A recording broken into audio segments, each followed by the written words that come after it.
আসসালামু আলাইকুম। আশা করি সকলে ভালো আছেন। তো আলহামদুলিল্লাহ আমিও ভালো আছি। তো ইতিমধ্যে আমি আছি হচ্ছে সাভার নওয়াব বাজার। তো এখানে এসে আমি এরকম একটি জিনিস দেখতে পারলাম যা আসলে অবিশ্বাস্য। কিন্তু এই জিনিসটা আমাদের গ্রাম অঞ্চলে থাকার কথা ছিল, বাট গ্রাম অঞ্চলে এরকম কোনো জিনিস আমাদের নাই আজ পর্যন্ত, মানে আমার চোখে বাঁধেনি। থাকতেও পারে অন্য অন্য জায়গায়, কিন্তু আমার গোপালগঞ্জ জেলার মধ্যে এরকম একটা জিনিস আমার চোখে কখনো বাঁধেনি। তো এটা হচ্ছে গরুর ঘানি।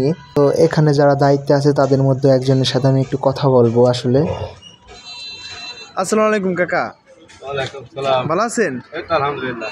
তো ওই যে আপনার এটা কতদিন ধরে এরকম ভাবে চলতেছে? এখানে চলতেছে প্রায় 14 মাস।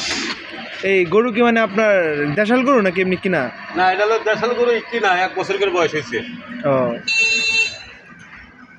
তো এইখানে মানে থেকে কিরকম কি পান আপনি এটা সাপোর্ট? মেশিনের তেল আর এটা তেল রাজ্যের ডিফারেন্স। রাজ্যের ডিফারেন্স বলতে কি, এটা স্বাদ আলাদা।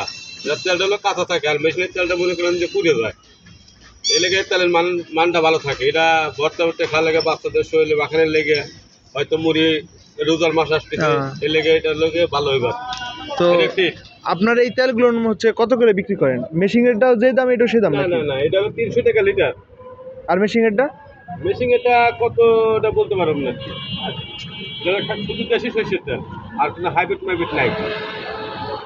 আর অন্যান্য যারা আছে, অন্যান্য লোক আছে যারা হচ্ছে ব্যবসা করার লাগে, যারা শুধু দেখায় যে আমি দেশি বাঙ্গাই, কিন্তু কাস্টমার তো পুরো ঘর যাচাই করে না। যদি কাস্টমার পুরো ঘর যাচাই করতো তাহলে তথ্যটা পাওয়া যেত। আর কাস্টমার আর একটা জিনিস, যদি তেল নিতে চায় একদিন কিনেছে নিব, একদিন পরে ভাঙা নিব। এইভাবে যদি তেলটা চিনবার পরে তাহলে কাস্টমার ভালো তেল পাইব, তাছাড়া কাস্টমার ভালো তেল পাইব না। এটা 100% গ্যারান্টি। আচ্ছা, তো আপনার এই গরুগুলো, এই যে আমরা যে গরুগুলো দেখতে পারতেছি, তো এইখানে মানে আপনার ফার্মে কয়টা আছে সর্বমোট? এখানে আছে 4টে গরু। এটা 40 মিনিট পর পর চেঞ্জ করে দেওয়া লাগে। 40 মিনিট পর পর? হ্যাঁ, 40 মিনিট পর পর চেঞ্জ করে দেওয়া লাগে।